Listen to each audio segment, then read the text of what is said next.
사람을 잘 믿는 순진한 나를 속이고 견제하는 이 극악무도한 녀석을 나는 더 이상 용서할 수가 없다. 반드시 복수할 것이다.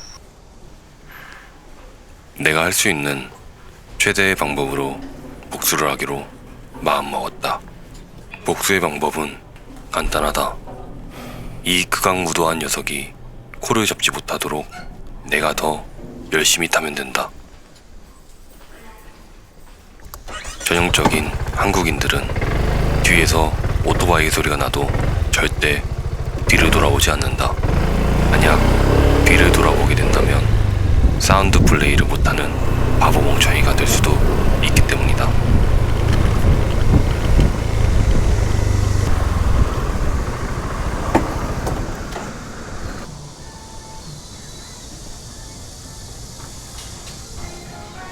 안녕하세요. 안녕하세요.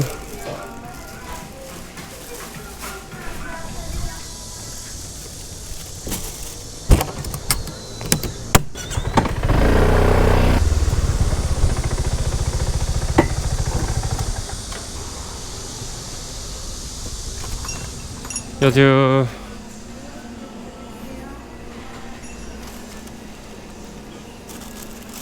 안녕하세요. 이쯤 되면 안녕하세요, 수고하세요를 반복적으로 나오게 하는 어플을 개발할까 싶다. 인사를 잘 받아줄 때는 기분이 나쁘지 않지만 인사를 안 해주고 무시하면 상당히 기분이 나쁘다. 혹시 이 영상을 보시는 분이 장사를 하신다면 귀찮더라도 라이더가 인사하면 받아줬으면 좋겠다.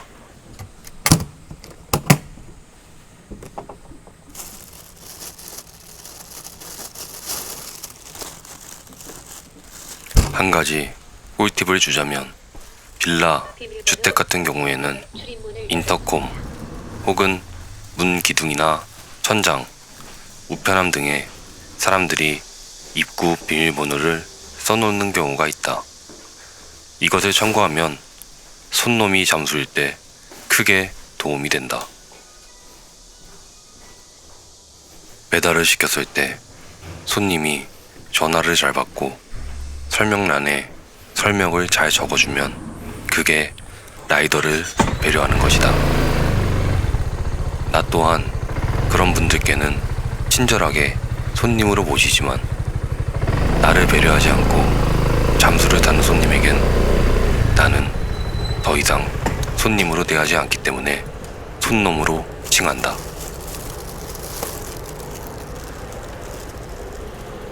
일을 시작한 지 하루밖에 되지 않았지만 이제는 익숙하다.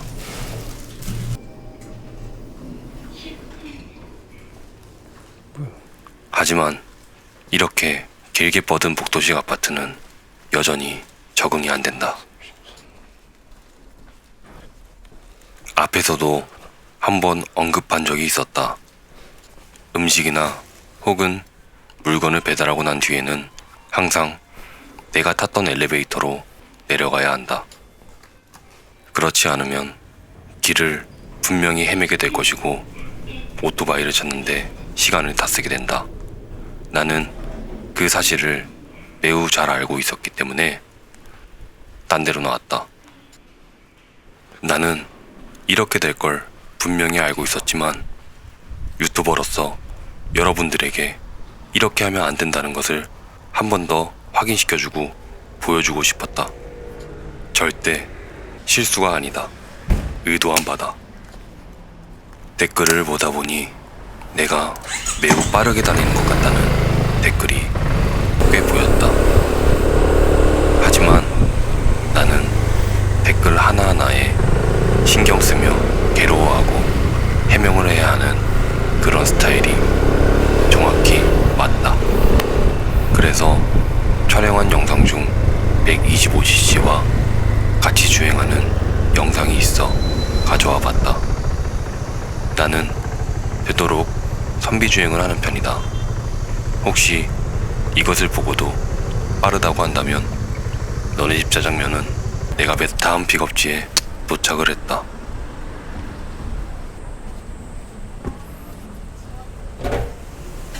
안녕하세요. 수고하세요. 예.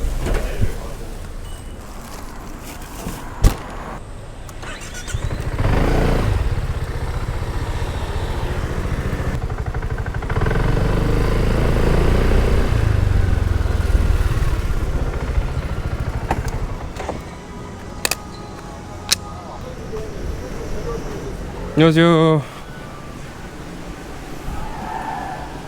어디 가는데? 요거 이거 맞다. 예. 얘는요? 선생님 얘는 같이? 안녕하세요. 사장님이 너무 자연스럽게 반말을 해서 원래 알던 사이인 줄 알았다. 내 수십 년 세월의 기억을 다 뒤져봐도 분명 초면이다.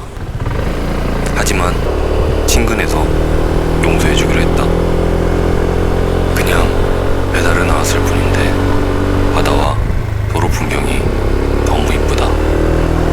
이런 곳에서 배달을 하며 이런 풍경을 본다면 힘들었던 몸과 마음이 경치를 봄으로써 치유되진 않을 듯하다. 힘든 건 힘든 거라는 걸 또 하나 배우게 됐다.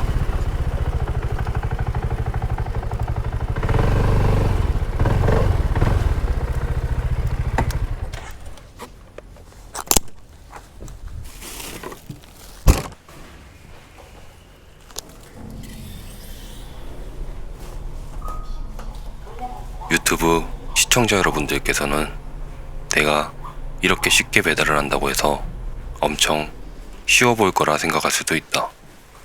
하지만 처음 와보는 동네, 처음 접해보는 배달 일은 그렇게 쉽지가 않다. 막상 이 일을 해본다면 내가 맨날 다녔던 동네에서도 길을 잊어먹으며 하루 일당이 15만 원이 간당간당 안 넘을 수도 있다. 이 이야기를 꺼내게 된 이유는 내가 길을 잊어먹어서 빌드업을 하기 위해 꺼낸 이야기가 절대 아니다. 어떻게 하는 거지? 이 이야기를 꺼낸 이유는 유튜버이지만 나도 유튜브를 본다. 유튜브를 보다 보면 배달 혹은 킥에 대해 너무 쉽게만 나와 있고 수익 구조를 정확하게 전달하지 않으며 조회수를 올리기 위해 순수익이 아니라 매출을 이야기해 과장하는 경향이 많이 보여 안타까운 마음에 이 이야기를 꺼내게 되었다. 나는 앞으로 유튜브를 하면서도 일당에 대해서는 언급할 생각이 없다. 나 하나 잘 되자고, 나 하나 떡상하자고 정확한 실상을 말하지도 않고 무분별하게 여러 사람에게 피해를 주고 싶지 않기 때문이다. 우리는 앞에서 배달기사 월 1,000만원 뉴스로 다수의 기사들이 피해를 본 사례를 다들 알고 있을 것이다. 나는 앞으로 배달 수익 구조와 퀵 수익 구조에 대해 안녕하세요. 다룰 생각이 있지만 잘된 나를 기준으로 혹은 수고하세요. 매출을 기준으로 이야기하며 허황되고 잘못된 정보가 아닌 내가 정확히 해보고 느꼈으며 실제로 기사들이 얼마를 가져갈 수 있는지에 대해 풀어서 이야기해 볼 생각이다.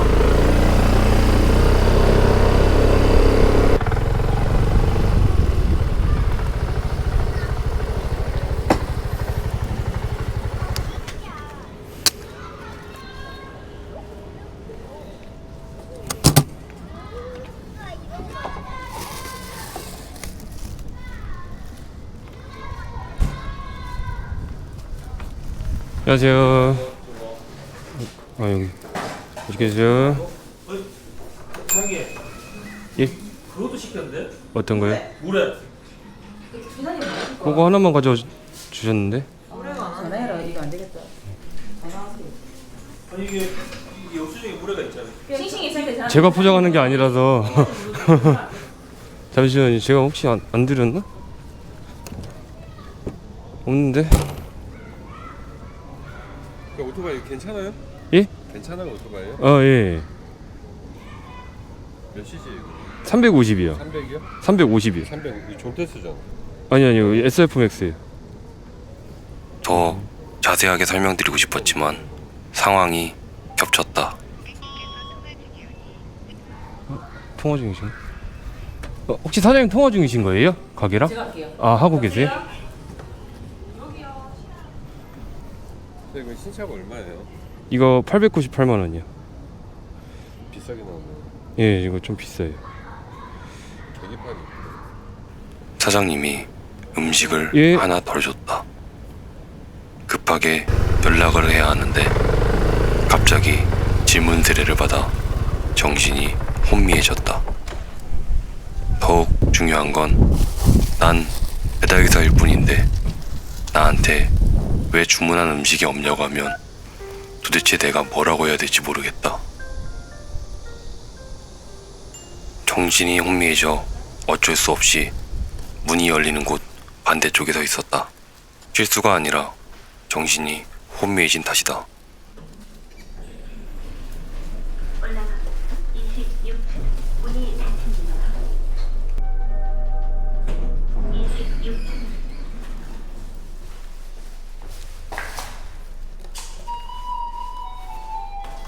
내려갑니다. 1층 문이 닫힙니다. 1층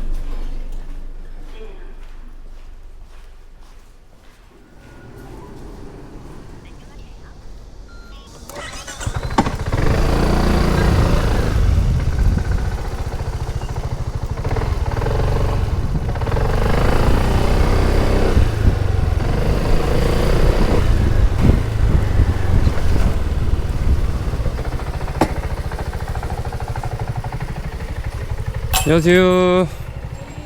수고하세요.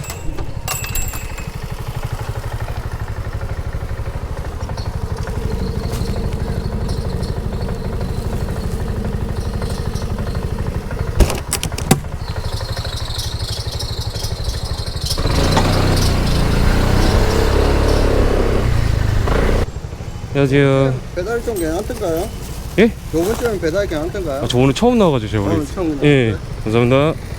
사실 이쪽 분들이 얘기를 하면 나는 한 번에 알아듣지 못한다.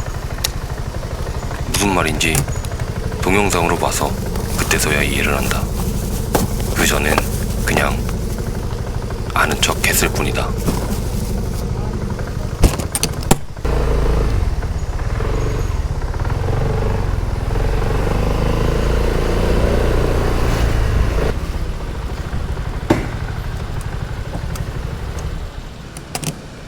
어찌저찌 코를 잡다 보니 운이 좋았던 나는 또 같은 목적지를 2개나 가져왔다. 분명 이 라이더분도 내가 부러울 것이다.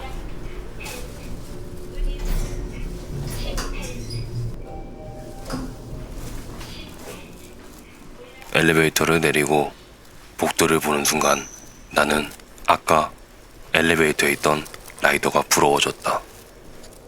이 뺑뺑 도는 건물을 2개나 가져왔다.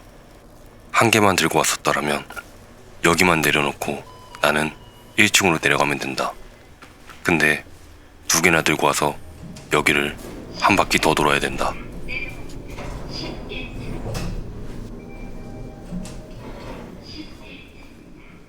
절대 실수한 것이 아니라 여러분들에게 보여주기 위해 이런 쇼맨십을 했다.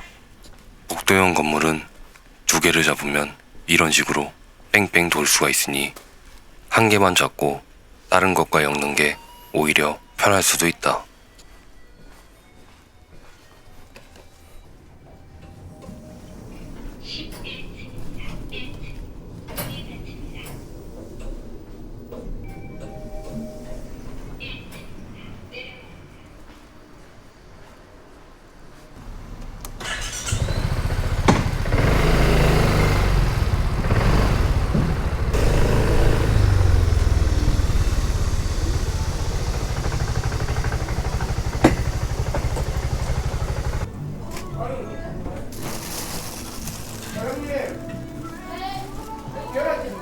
전국 어디서든 통하는 사장님 호칭에 나를 부르는 줄 알고 냅다 뒤돌아보았지만 나를 부르는 게 아니었다. 주문한 계란찜이 아직 안 나와서 부른 모양이다.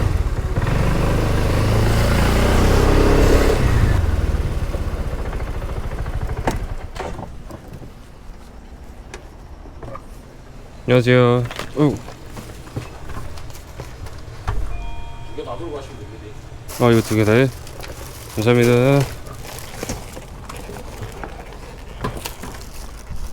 몇천 원짜리 배달을 픽업하다 수십만 원짜리 고프로를 날려먹을 뻔했다. 저런 식으로 커튼을 쳐놓는 매장은 나같이 캠을 달고 다니는 사람 입장에선 매우 걸리적거린다.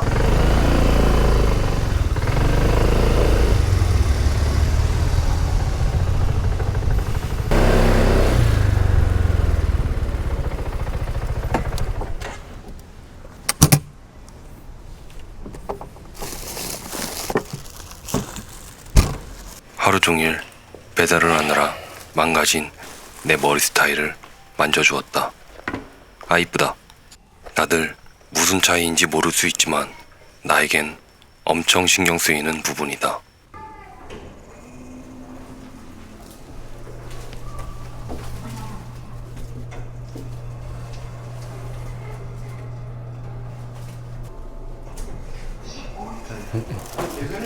맛있게 드세요. 예. 예. 남성 두 분이 버선발로 나와 음식을 받아가는 거 보니 100% 와이프가 어디 나간 모양이다. 부럽다.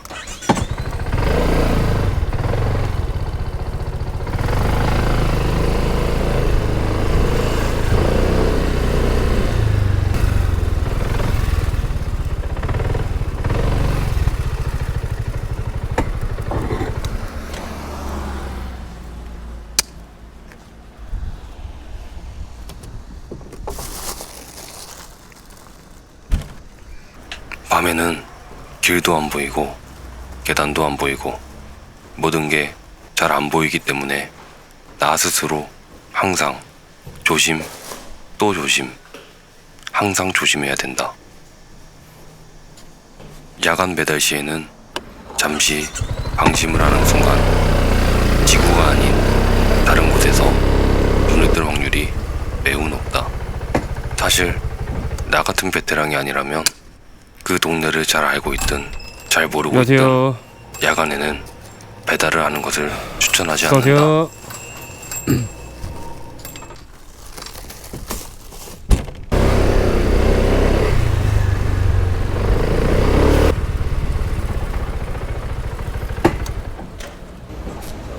안녕하세요. 수고하세요. 상당히 희귀한 자세로 장사를 하시는 사장님이다. 나는 저렇게라도 잠깐 앉아있으면 목과 허리가 가출할 것 같아서 못 앉아있을 것 같다.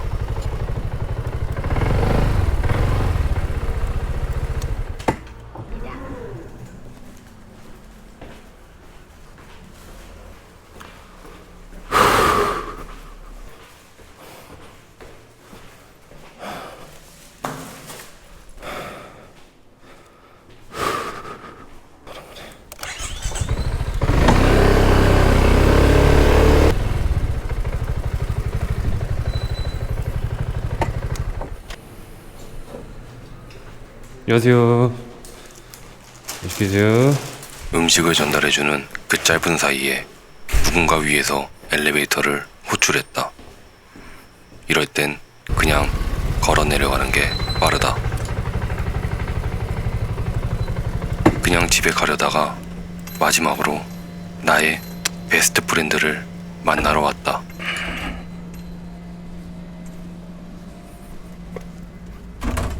안녕하세요. 그냥 부영 13단지랑 4단지요. 부영 13단지 4단지.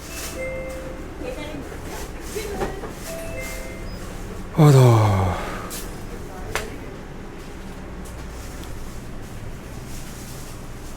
134. 예. 134. 수고하세요. 드디어 나의 베스트 프렌드를 만나볼 수 있었다. 콜을 많이 줘서 고마웠고 감사했고 반가웠다. 맛있게 드세요. 사실 내가 경상남도 사람들을 다시 보게 된 게 안녕하세요. 말투와는 다른 배려하는 모습들이다. 비대면 배달을 제외하고 대부분이 문을 열고 기다리거나 직접 엘리베이터 앞에까지 나와 배달을 기다린다. 배를 눌러도 42,856만 년 뒤 나오는 윗동네와는 많이 달랐다. 그렇게 일을 마친 나는 처제와 처제의 남자친구 와이프와 함께 마트에 들렸다. 낚시 겸 식사를 하기 위해 고기를 먹기로 했다. 상추 왜 이렇게 작아? 사실 나는 처제에게 존댓말을 하고 처제는 나에게 반말을 하는 사이였는데 물른 거 아니야 저거 상추? 언젠가부터 처제가 반말하는 걸 허락해줬다.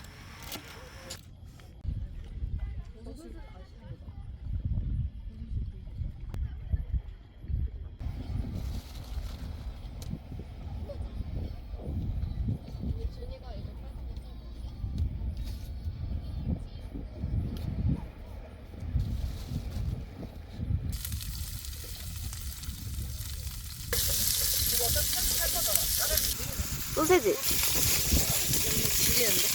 소세지 냄새까지 뒤질 줄은 몰랐다. 도대체 어떤 바보 멍청이가 뜨거운 기름 닦은 휴지를 비닐봉투에 넣었는지 진짜 얘다. 얘가 범인이다. 식사가 끝나고 난 뒤 갑자기 자매 둘이서 서로 낚시를 해보겠다고 저러고 있다. 저렇게 던질 거면 차라리 낚싯대를 갖다 담그는 게 낫지 않을까 싶다. 이 하찮은 챔질에 비해서 릴을 감는 건 상당히 프로 같았다. 아무것도 없는 데다가 던져놓고 릴만 프로처럼 감으면 무슨 의미인지 나는 도저히 모르겠다. 머물렀던 자리는 깔끔히 치웠다. 저기 젖은 곳은 절대 지린 게 아니다. 이렇게 진해에서의 한 달 생활이 마무리되어 간다. 있는 동안 좋은 추억을 많이 만들어간 것 같다.